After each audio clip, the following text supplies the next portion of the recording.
We are the Muslim Ummah, and each day that goes by, the harder we try. In gratitude we pray to Allah. Chosen as part of the best of mankind, we spread the word of Islam. Each man at each hour, in awe of his power, each flower, each tree. Assalamu alaikum wa rahmatullahi wa barakatuh, and welcome back to our fantastic journey through Islam and its heritage in Europe.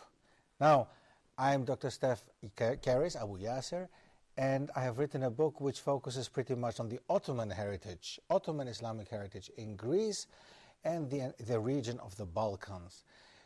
We finished last episode, episode 10, with my home country, starting actually the north of it, starting with Thrace. Thrace is divided between Western Thrace and Eastern Thrace. Western Thrace is the part which is in Greece, and Eastern Thrace is the part which is in Turkey nowadays. So basically the European part of Turkey is Eastern Thrace. Now the Greeks, whenever they refer to Thrace, they just mean their own Thrace, and the Turks would always refer to Western Thrace as soon as they mean Greece.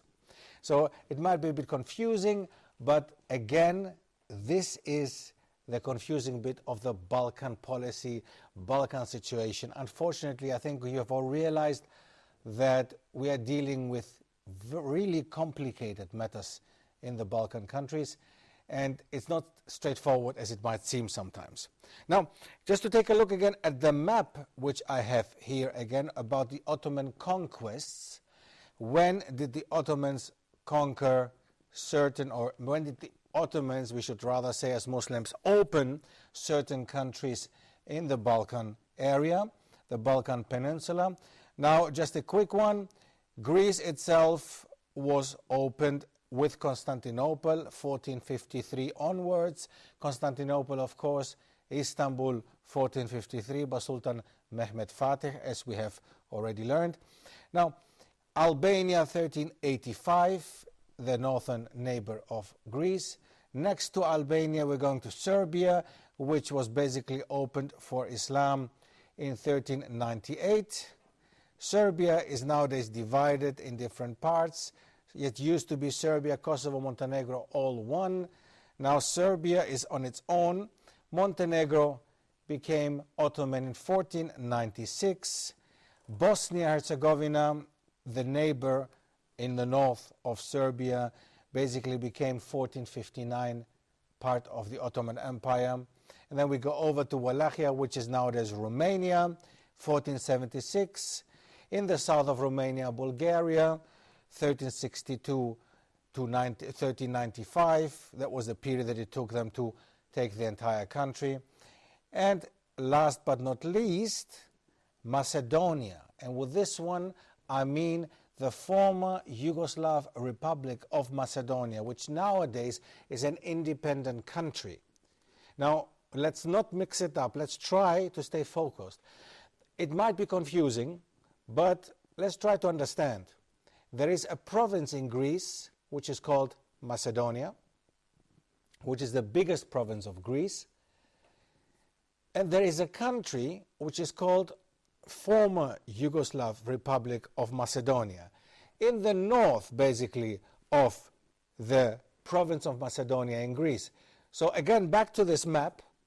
Again, you can see Greece, and you can see where it says Macedonia, 1450. Macedonia, 1450. Now, with this Macedonia, they mean the former Yugoslav Republic of Macedonia, so the country which is now independent, which became Ottoman, a part of the Ottoman Empire in 1450. Why the confusion? Let me just clarify this one, just to make sure that we all understand what's happening. Now, the word Macedonia is actually an entire area. Macedonia used to be a very, very, very big area, much bigger than what the province of Macedonia in Greece is nowadays, or even the country Fyrom, former Yugoslav Republic of Macedonia, or even a part of Serbia, or even a part of Kosovo. I mean, all these were parts of one entire big country, which was called, or a big area which was called Macedonia. Now, we're talking about ancient Greece, we're talking about Alexander the Great. That time, the understanding of a nation was not the understanding of what we have nowadays of a nation, of course. They did not see themselves as Macedonians, as a country, as a nation, but it was simply a part where they came from, and this part was extremely big that time. So it did cover this whole entire area, which nowadays is part of the country Fyrom, former Yugoslav Republic of Macedonia, with the capital Skopje, and the province of Greece, Macedonia, with the capital Salonika, Thessaloniki. So I hope it has become a little bit clearer. I'm trying as much as I can. I'm trying my best. I hope it has become clearer. Now, I know it's confusing, but inshallah we might go over it again and just see, try to understand it a little bit better. But it is complicated indeed, because, and that it shows you again the complexity of this area. It shows you again how complex and difficult it is for peoples and different nationalities and faiths to live with each other if they cannot even agree on using a name or giving a certain region a certain name. Now, again, Macedonia today, I would like to focus on the province of Macedonia in Greece, which again is the biggest province of Greece, the biggest nomos as it's called in Greek. And the capital of this province is Thessaloniki. Selanik in Turkish, Salonika, known internationally in English, Thessaloniki in Greek.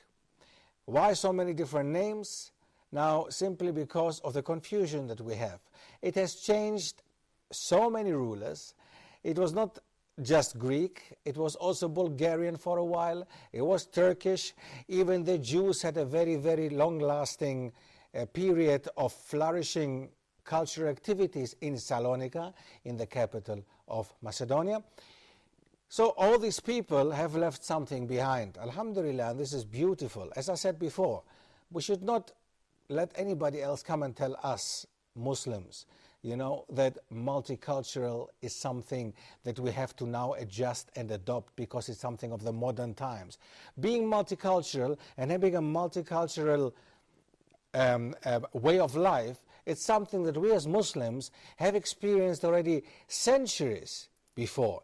And not only the Ottomans, but the same in Spain and in Portugal, the Iberian Peninsula, when the Umayyads were there. The same the Abbasids. All these big empires, Muslim empires, were all multicultural, multi-religious empires. So it's nothing new to us. We should simply understand that we should actually be proud of this even, and go and tell the Europeans that you don't have to come and tell us that we have to live with Jews together, or with Christians, or with other kind of people, because we know that actually already. There's nothing new to us.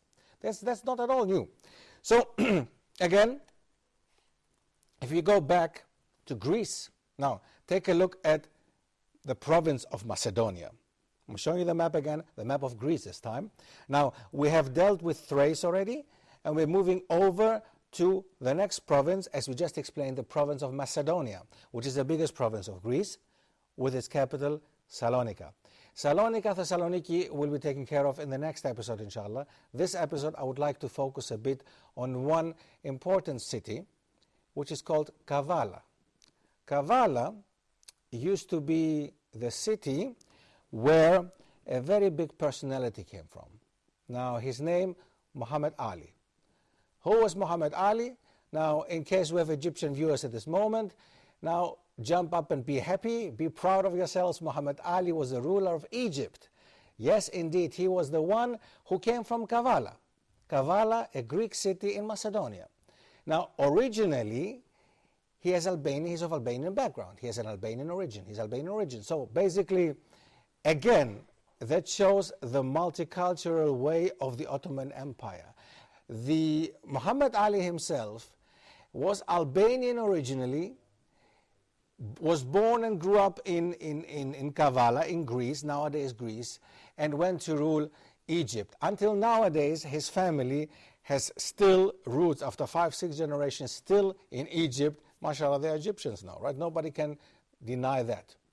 So, a very important point. Now, I would like to show you a video, which, again, is taken from my last documentary, and it's going to show you the Turkish area of Kavala. Can we see the video, please? Now, the video that you can see now is the Turkish area of Kavala, and pretty much the way it was, that's also the way it still is. Okay, the small alleyways and the cobble streets, and mashallah, it really reminds you of the Ottoman Empire. People who live nowadays in this Turkish area in Kavala are not Turkish and are not Muslims. Actually, all of them are Greek Orthodox. So basically, what we just saw now, the Turkish area of Kavala is mainly inhabited by Greeks and Greek Orthodox people. It used to be inhabited by Turks, or at least Muslims. As we have found out, the people who were Muslims were called Turks during that time, and even nowadays. Just because you're a Muslim, you are a Turk in the eyes of the Orthodox majority in the Balkans. So this Turkish area has still remained the same as it used to be several centuries ago, mashallah, and this is amazing, I find. And it is really great to just walk through these streets, just absorb the vibe and just really feel part of it, mashallah. It's really fantastic. And I would urge anybody who would like to go and see that. You know, Macedonia and Thrace are the best parts of Greece to go and experience the Ottoman vibe still, at least in certain parts of these regions. So, mashallah, Macedonia, Kavala. Now, the next video, can I have the next video, which is going to show us the following, inshallah.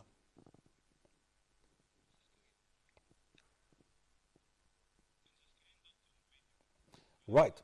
Yes. Okay. Now we can see the video which I actually showed you some time ago, the first episode, which shows a typical Ottoman structure, typical Ottoman houses, the way the balconies, as I explained, I think at the very beginning, the balconies come originally from the Ottoman Empire. The idea of building balconies that way, sahnisi as they are called actually, these balconies were there in order to serve the women of the harem, of the house, to be able to still take a look outside on the street, but not being seen by men or by other people.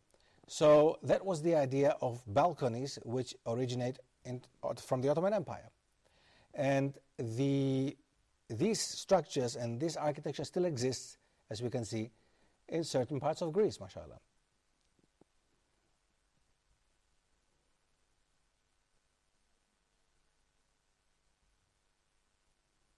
This whole area that we see now is the area which actually also has an emirate, which was it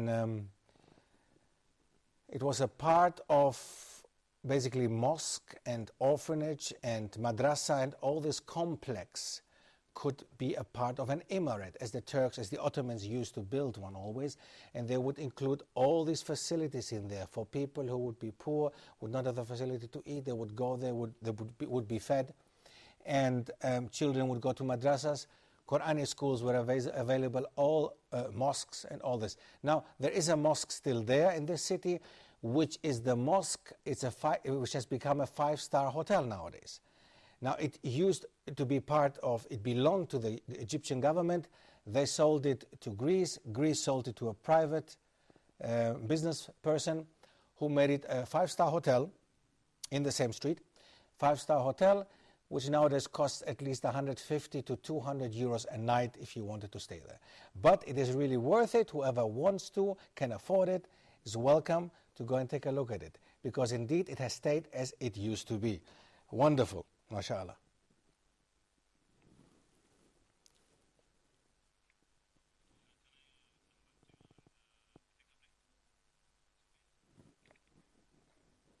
Yeah. All right. Now, beautiful to see, fantastic. Now, the Macedonians are, as we figured out already, not a special race or something. they are all part of a certain province which used to be a very big province, right? Macedonia. We have, if we want, Macedonian Greeks, we have Macedonian Slavs, we have Macedonian Gypsies. We have people who live in these areas, who live in the province of Macedonia in Greece, but also in the former Yugoslav Republic of Macedonia. And some of them speak Albanian, some of them speak Aromanian, some of them are speak a language the Gypsies speak, some of them are Greeks. And the province of Macedonia in general is a Greek province, and they actually all speak Greek there. That, as I said before, has changed drastically. It used to be exactly the opposite, actually. Macedonia used to be a province where most of the people would speak other languages but Greek. But we will come back to this one exactly after the break. Jazakumullahu khair for watching. I see you. Assalamu alaikum. Chosen as part of the best of mankind, we spread the word of Islam.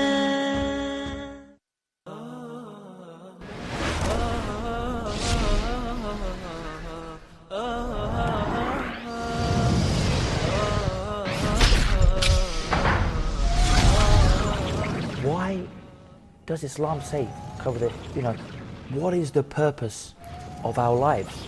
When you go to the grave, the believer will be asked 3 questions. How many, destruction of marriages, of society, of family ties have come because of statements made on someone's tongue, by what someone has said. What Sharia really is, think about it. But we want you to think about it. Think about life. Think about your purpose in life. Think about the creator of this earth we live in. Think about how you should worship this creator and who this creator is. That's our aim behind this show here on Huda TV.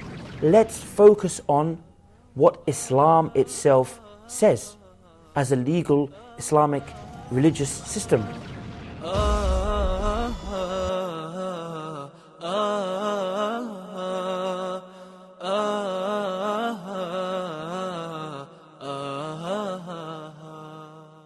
Chosen as part of the best of mankind, we spread the word of Islam. And Assalamu alaikum wa rahmatullahi wa barakatuh, and welcome back to the second part of this episode. We were talking, and we are still talking, about Macedonia, the province of Greece. Now, Kavala, we mentioned this city already before. Kavala is the city of a very important personality. He played such a big role not only in the Balkans, but especially in Egypt. Now, he was the ruler of Egypt. He came originally from Albania, his family, but he himself was born and grew up in Kavala. Kavala is a Macedonian town in Greece, and we can still see his statue in the city of Kavala, where we will hopefully be able to see it on the video which I have made when I was there, inshallah. And there we can see Muhammad Ali on his horse, mashallah. We can see Muhammad Ali on his horse. So he's still remembered, he is still honored, mashallah, by the people of Kavala. And it is actually, for me myself, it's an honor, mashallah, to see that indeed the Greeks are not all the way that negative towards everything that was Islamic or Ottoman. And mashallah, I mean, this is a good proof for that there are still people believing out there that they were not that bad, all the way that bad, mashallah. Alhamdulillah. Now this was, I think that was a positive sign, and I wanted to show you that. I was myself positively surprised to find the statue of Muhammad Ali in Kavala, as well as his house, his mansion is still there. There is even an Egyptian flag outside there and a Greek flag on the other side. And mashallah, this is, I think, a positive sign to create good relationship between Egypt and Greece, but also between Greece and its Muslim neighbors. Next video I would like to show you is in Drama. Drama is another Macedonian city. Now take a look at this one. It is devastating. This is a masjid. It used to be a fully functioning mosque in Drama.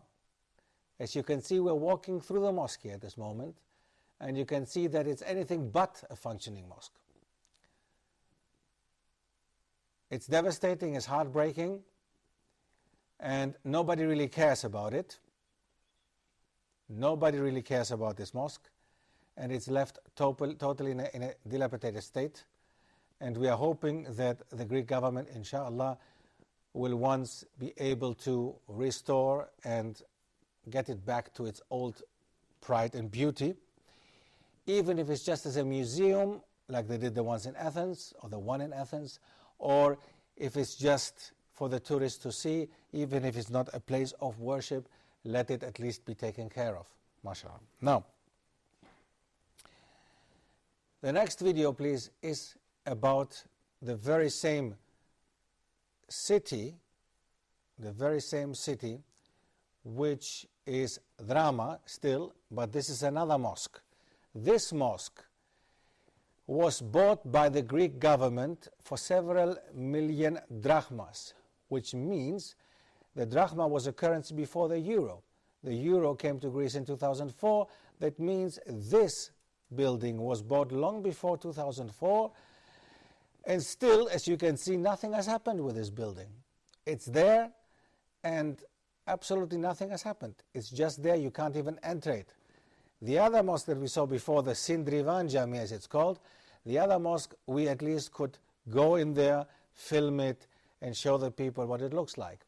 This mosque here, which is in the center of Drama, is called Arab Jami, and has absolutely, we couldn't even walk in there. So I don't know what the Greek government's plans are, but we're hoping that inshallah this will also be restored and opened for the public. Now, as you can see, lots of things are happening on the Balkans, and confusing and sad things also, unfortunately. But also, there is some hope in between, as we showed the statue of Muhammad Ali, as we showed, we didn't show it, but I told you about the mention of Muhammad Ali. So Kavala honors this person, this Muslim still, although he was a Muslim. It honors him still, which is a great thing. But in other cases, we have seen also that the mosques have been left just in a very bad state.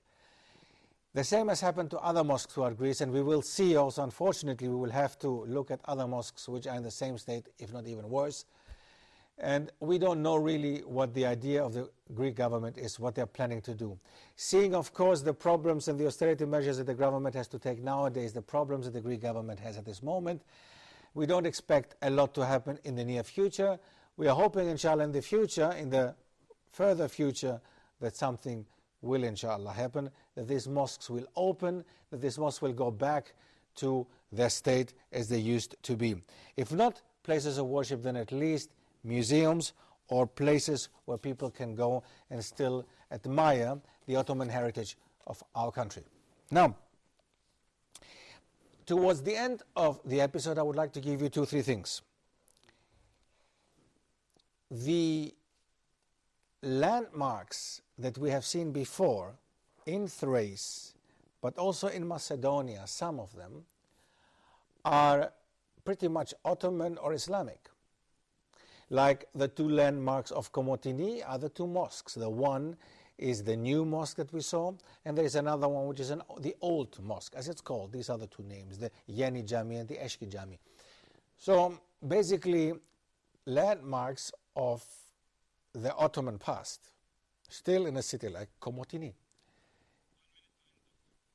Another landmark, which we will have the chance to see in the next episode, inshallah, and I'm just going to tell you now, be prepared to see Thessaloniki, Salonika, the capital of the province of Macedonia in Greece, which has a wonderful, beautiful landmark, the White Tower of Thessaloniki. And this has to do with the Ottoman Empire. And what exactly, you will find out after we come back in the next episode, inshallah. Thank you very much for watching, and I'll see you in the next episode, inshallah. Assalamu alaikum wa rahmatullah. We are the Muslim Ummah, and each day that goes by, the harder we try In gratitude we pray to Allah. Chosen as part of the best of mankind, we spread the word of Islam. Each man at each hour, in awe of his power, each flower, each tree, everything that we see. Spread the word, oh man, spread the word of Islam. Oh fortunate one, paradise must be won.